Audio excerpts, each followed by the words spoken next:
If you look at people with what seems like naturally good music taste, you'll notice something. They always seem to have the right song for the moment. They know what to play when they're driving with friends at midnight, what to put on while getting ready, what works at a house party, and what song can completely change the mood of a room. That's Musicmaxxing. It's not about knowing every underground artist on Spotify or having a playlist with 4,000 songs. It's about understanding music well enough to use it intentionally. And this is where most people get music completely wrong. They treat their Spotify like a storage unit. They save every song they vaguely like, shuffle everything, and hope the algorithm figures it out. Then when someone hands them the yucks, they're scrolling for 3 minutes trying to remember what song doesn't ruin the vibe. Meanwhile, the guy who actually Musicmaxxes already has a song in mind. That's the difference. Good music taste isn't having more music, it's having better judgment. The first part of Musicmaxxing is understanding that music changes how a moment feels. Put the right song behind a late-night drive and suddenly, a regular Tuesday feels like the final scene of a movie. Put the same song on during a family lunch and now everybody's wondering what happened to you. The song isn't changing. The context is changing. That's why you need different sounds for different situations. Think about getting ready before going out. You could put your headphones on and play whatever comes up on shuffle. Or you could have a playlist specifically built to get you into that confident social mindset. The clothes are the same. Your face is the same. You're still the same person who's about to spend 40 minutes deciding whether to leave the house. But your energy changes. That's mood-maxing. The same thing happens in the gym. Most people make one giant workout playlist and throw everything into it. That's fine, but you're leaving a lot on the table. Your warm-up doesn't need the same energy as your heaviest set. Your last set should have the song that makes you look at the bar and start believing you're secretly built different. This is why certain songs become gym anthems. They aren't just good songs anymore. Your brain has connected them to effort, adrenaline, and that feeling of finally hitting a rep you thought you weren't getting. But Musicmaxxing gets even more powerful when you start using it to create memories.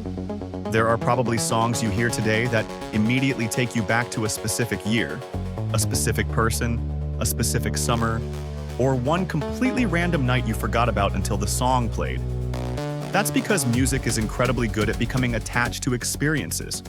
So instead of letting that happen randomly, you can actually do it on purpose.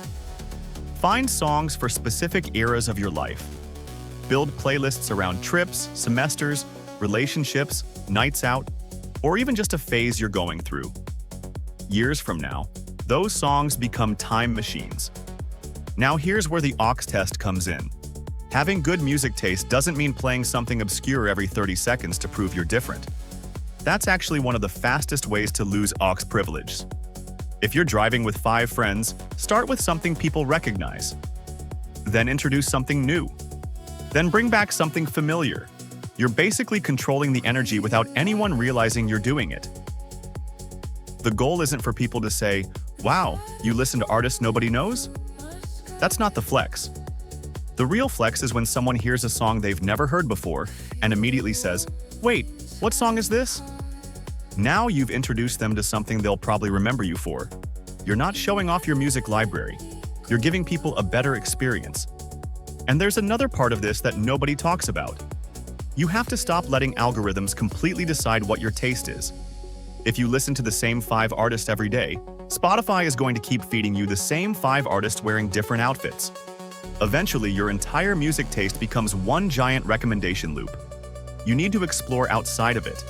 Go through full albums instead of only listening to singles. Look at features. Find out who produced your favorite song. Listen to what artists you already recommend. Watch movies because of the soundtrack. Find playlists made by actual people instead of relying on an algorithm that mainly wants you to keep pressing play. One great song can turn into an entire rabbit hole. You hear one track, you find the album, then the artist's older albums, then another artist they worked with, then a completely different genre. That's how real taste develops. Not by forcing yourself to like something because everyone online says it's a masterpiece, but by becoming curious enough to keep looking. There's also a huge difference between listening to music and using music.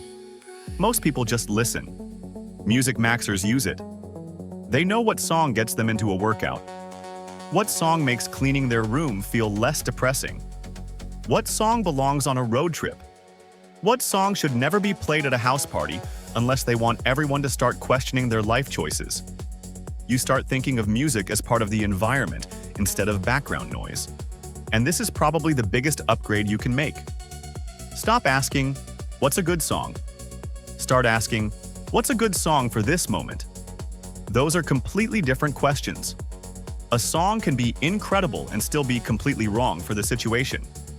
Frank Ocean at a house party at 10:30 p.m. might be a questionable decision. Frank Ocean during a late-night drive when nobody's talking? Suddenly you're staring out the window wondering where your life went. That is why the best music taste isn't necessarily the most diverse or the most obscure. It's the most adaptable. You can go from Travis Scott to old-school R&B, from The Weeknd to Arctic Monkeys, from a nostalgic 2010 song to something you've never heard before, and somehow it still makes sense. You're not just collecting songs anymore. You're building an understanding of energy, emotion, timing, and context. And once you get good at that, something interesting starts happening. People start associating certain moments with your music. Your friends know you're going to have something good for the drive. Someone hears a song months later and sends it to you because they remember you playing it. Your playlists stop being random collections of songs and start becoming a record of your life. That's the real point of Musicmaxxing. It's not becoming the guy with the most sophisticated taste on Spotify. It's becoming the person who can make a normal moment feel better just by knowing what to play. A workout feels harder. A drive feels longer in the best way. A party feels more alive. A bad day gets a little easier. And ordinary memories start feeling cinematic. For most people, music is just something they hear. For you, it should become something you control. So clean up your playlists, find some new music, build different soundtracks for different versions of yourself, and most importantly, learn when to press play. Because life is already happening. You might as well have the right song playing while it does.